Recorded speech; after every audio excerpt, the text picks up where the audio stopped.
ஒவ்வொரு ஆண்டும் வரக்கூடிய ஆடி மாதம் என்பது மிகவும் விசேஷமானது. இந்த ஆடி மாதத்தில் வரக்கூடிய ஆடி செவ்வாய் மற்றும் ஆடி வெள்ளி என்பது சிறப்பு வாய்ந்ததாக இருந்தாலும், ஆடி மாதத்தில் வரக்கூடிய ஆடிப்பூரம் என்பது மிகவும் டெசைடிட் வாய்ந்த ஒன்று. இந்த ஆடிப்புறம் என்பது அம்பாளுக்குரிய திருநாளாகும். இந்த நாளில்தான் உமாதேவியும் தோன்றியதாக கூறப்படுவதுண்டு. உலக மக்களை காக்க சக்தியாக அம்பாள் உருவெடுத்தாள். சித்தர்களும் யோகிகளும் இந்த நாளில் தவத்தை தொடங்கியதாக புராணங்கள் கூறுகின்றன. இவ்வளவு சிறப்புகள் வாய்ந்த இந்த ஆடிப்பூரம் திருநாள் இந்த ஆண்டு ஆடிப்பூரம் ஜூலை 28ஆம் தேதி திங்கட்கிழமை தொடங்குகின்றது. அதாவது ஜூலை 27ஆம் தேதி மாலை 6 பஞ்சபத்து 5 மணிக்கு துவங்கி ஜூலை 28ஆம் தேதி இரவு 8 மணி வரை பூரம் நட்சத்திரம் உள்ளது.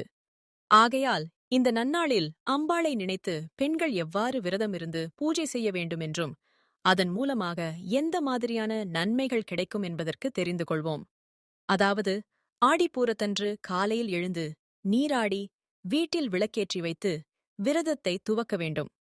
அன்றைய தினம் 2 மணி நேரத்திற்கு 1 மணி நேரம் தண்ணீரில் 2 இதழ் குங்குமப்பூ போட்ட குங்குமப்பூ தீர்த்தத்தை குடித்தும் பால் பழங்களை மட்டும் சாப்பிட்டும் விரதம் இருக்க வேண்டும்.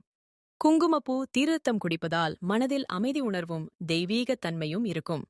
மாலை 4 மணிக்குப் பிறகு அருகில் இருக்கும் பெருமாள் கோவிலுக்கு சென்று முதலில் மகாலட்சுமி தாயாரை மனதார வழிபட வேண்டும். பிறகு மகாலட்சுமிக்கு மஞ்சள் குங்குமம் வளையல் வாசனை மலர்கள் தாமரை மலர்கள் ஆகியவற்றை சீர்கொடுப்பது போல் கொடுக்க வேண்டும். பெருமாள் தரிசனம் செய்து அங்கு கொடுக்கும் துளசி தீர்த்தத்தை குடித்து விரதத்தை நிறைவு செய்ய வேண்டும். பின்பு கோவிலுக்கு வரும் பெண்களுக்கு மஞ்சள் குங்குமம் தாலிக்கயிறு போன்ற மங்கல பொருட்களை தானமாக கொடுக்க வேண்டும். பிறகு வீட்டிற்கு வந்து மகாலட்சுமிக்கு தாயாருக்காக தயாரித்து வைத்திருக்கும் உணவுகளை படையலிட்டு படைத்து வழிபட்ட பிறகு அதனை மற்றவர்களுக்கும் கொடுத்து விரதம் இருக்கும் பெண்கள் உண்டு தனது விரதத்தை நிறைவு செய்து கொள்ள வேண்டும். இப்படி செய்வதன் மூலமாக வீட்டில் மங்களகரமான காரியங்கள் உடனே நடக்கும். இன்றும் பெண்களுக்கு பிடித்தமான வாழ்க்கை கிடைக்கும் என்பது நம்பிக்கை.